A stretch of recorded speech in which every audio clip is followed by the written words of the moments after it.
మోకాళ్ళ నొప్పులు, disc problems లాంటి అన్ని సమస్యలకు సంప్రదించండి Homeocare international world class homeopathy 9001177550. ముఖ్యమంత్రి గారు నారా చంద్రబాబు నాయుడు గారు నన్ను ఈ రాష్ట్రానికి మున్సిపల్ శాఖ మంత్రిగా తీసుకోవడం జరిగింది. గతంలో 2014 నుంచి 19 దాకా మున్సిపల్ శాఖ మంత్రిగా సిఆర్ఏ అమరావతి రాజధాని కూడా ఇచ్చారు.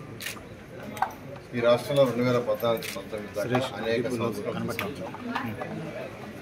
బిల్డింగ్ అప్రూవల్ అంటే ఆన్లైన్లో వితిన్ మినిట్లో అప్రూవల్ వచ్చే సిస్టమ్ని తీసుకొచ్చాం.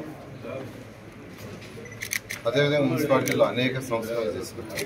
ప్రజలకి ఉపయోగపడేట్టుగా ప్రజలు ఆఫీసుల చుట్టూ తిరగకుండా ఉండే విధంగా అనేక సంస్థలు పేదలు నిరుపేదలకి దాదాపు 11 లక్షల ఇళ్ళు శాంక్షన్ చేసి హై టెక్నాలజీ సిల్వర్ టెక్నాలజీతో వాటిని నిర్మించడం జరిగింది. అయితే కొన్ని ఇన్కంప్లీట్గా పోవడం జరిగింది.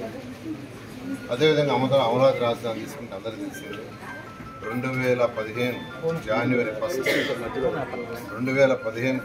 1 ల్యాండ్ పుల్లింగ్ నోటిఫికేషన్ ఇస్తే 2015 ఫిబ్రవరి 28వ తేదీ అంటే కేవలం 58 రోజుల్లో 34,000 ఎకరాల రైతులు ఆ రోజు ప్రభుత్వానికి ఇవ్వడం జరిగింది. అది కేవలం మా నాయకుడు చంద్రబాబు నాయుడు గారు అన్న నమ్మకంతో ఇచ్చారు.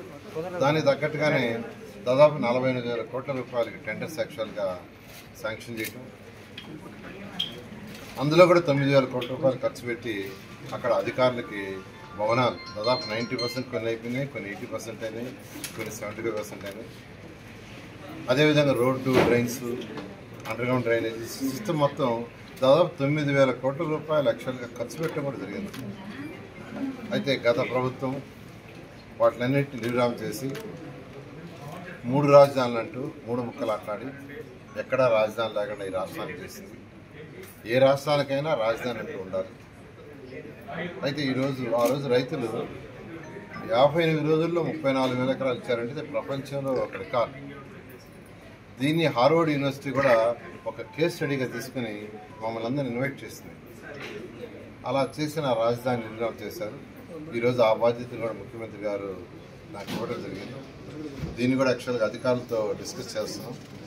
అధికారులతో డిస్కస్ చేసి ఒక 10-15 రోజుల్లో వీలైనంత 10-15 రోజుల్లో ఒక ప్లాన్ ఆఫ్ యాక్షన్ చేసుకొని అక్కడ అమరావతి క్యాపిటల్ ఎన్ని అంటే మైండ్లో అయితే 2.5 సంవత్సరాల్లో కంప్లీట్ చేయాలని యాక్చువల్గా అంటే గతం 19 దాకా చేసిన అనుభవంతో నా ఎస్టిమేషన్ 2.5 yearsలో కంప్లీట్ చేయాలనుకుంటున్నాను. దాన్ని అధికారులతో కూర్చొని డిస్కస్ చేసి ఆ తర్వాత ప్రజలకి ఖచ్చితంగా తెలియజేస్తాం ముందుగా. అంటే ఎన్ని సంవత్సరాలు చేయగలం, 2 సంవత్సరాల 2.5 సంవత్సరాలు. నా యొక్క అనుభవంలో అయితే 2.5 సంవత్సరంలో పూర్తి అవుతుంది కదా అని చేయాలి. చేస్తే ప్రపంచంలో టాప్ రాజధానిలో టాప్ 5లో ఒకటి చేయాలని ఆ రోజు ముఖ్యమంత్రి గారి కళ. ఖచ్చితంగా టాప్ 5లో 1 అవుతుంది. అలాంటి రాజధానిని నిర్మించి ఆ రోజు రైతులు ఏదైతే చంద్రబాబు నాయుడు గారి మీద నమ్మకంతో ఇచ్చారో ఖచ్చితంగా వాళ్ళ నమ్మకాన్ని ఖచ్చితంగా చేస్తామని తెలియజేస్తాను. అదేవిధంగా మున్సిపల్ శాఖ తీసుకుంటే 5 సంవత్సరాల్లో ఒక్కసారి కూడా నేను మున్సిపల్ ట్యాక్సెస్ పెంచాల. ఒక్కసారి అంటే ఒక్కసారి పెంచాల, ఒక్కసారి కూడా పెంచలేదు. ఉన్న దాంట్లోనే ఎక్కడెక్కడైతే లీకేజీలు ఉంటాయో వాటిలన్నింటినీ అరికడుతూ ఆ వచ్చిన ఇన్కమ్తోనే బ్రహ్మాండంగా డెవలప్ చేసాం. పార్కులు కావచ్చు, నెల్లుగా కాదు.